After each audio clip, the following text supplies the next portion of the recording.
Ultimatum দিয়ে ইরানের বিদ্যুৎ কেন্দ্রে হামলার পরিকল্পনা নাটকীয়ভাবে স্থগিত ঘোষণা করেছে মার্কিন প্রেসিডেন্ট ডোনাল্ড ট্রাম্প। এরপর ফ্লোরিডার পাম বিচে এয়ারফোর্স ওয়ানে ওঠার আগে সাংবাদিকদের কাছে তিনি দাবি করেন ইরানের 4টি বড় বিদ্যুৎ কেন্দ্র উড়িয়ে দেওয়ার ঠিক আগ মুহূর্তে ইরান ফোন করে আলোচনার প্রস্তাব দিয়েছে। এমনকি পারমাণবিক অস্ত্র কর্মসূচি ত্যাগ করতে নীতিগতভাবে সম্মত হয়েছে। এর জন্য তেহরান চুক্তি চায়। তবে ট্রাম্পের এই দাবি নাকচ করে দিয়েছে তেহরান।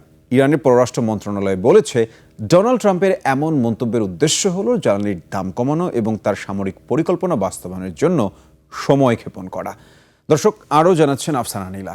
নায়াসিনামাইড ও স্যালিসাইলিক সমৃদ্ধ লিলি ফেস ওয়াশ যা ফেসের ডেড স্কিন সেল দূর করে দেয় দ্বিগুণ ফাস্টার ব্রাইটেনিং।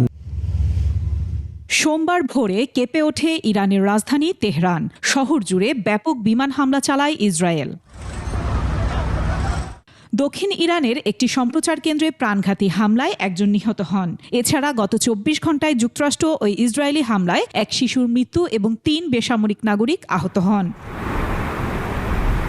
এরপরই তেল আবিবে পাল্টা হামলা চালায় তেহরান। তবে ইরানের আরেক দফা হামলা আকাশে প্রতিহত করা হয় বলে জানিয়েছে আইডিএফ। জেরুজালেম, মধ্যাঞ্চল এবং দক্ষিণাঞ্চলের একাধিক এলাকায় সতর্ক সংকেত জারি করা হয়েছে। এদিকে কূটনৈতিক অঙ্গনেও তৎপরতা তুঙ্গে। ব্রিটিশ প্রধানমন্ত্রী কিয়ার স্টারমার এবং প্রেসিডেন্ট ট্রাম্প ফোনে কথা বলে হরমুজ প্রণালী পুনরায় চালুর বিষয়ে একমত হয়েছেন। আর সংকট সমাধানে 6টি শর্ত দেওয়া হবে জানিয়ে ডোনাল্ড ট্রাম্প বলেছেন 5 দিনের জন্য ইরানের জ্বালানি স্থাপনায় হামলা স্থগিত করা হচ্ছে। আর ট্রাম্পের বক্তব্যের পরপরই ইরান জানিয়েছে তেহরান ও ওয়াশিংটনের মধ্যে কোনো ধরনের আলোচনা চলছে না। দেশটির পররাষ্ট্র মন্ত্রণালয় বিবৃতিতে জানায় তেলের দাম কমাতেই ট্রাম্পের এই কারসাজি।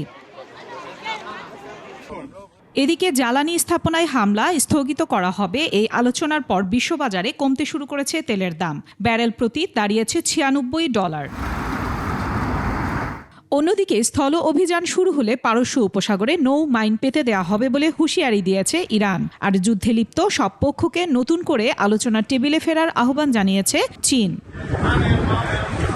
আফসানা নীলা, ডেস্ক রিপোর্ট, 21 টেলিভিশন।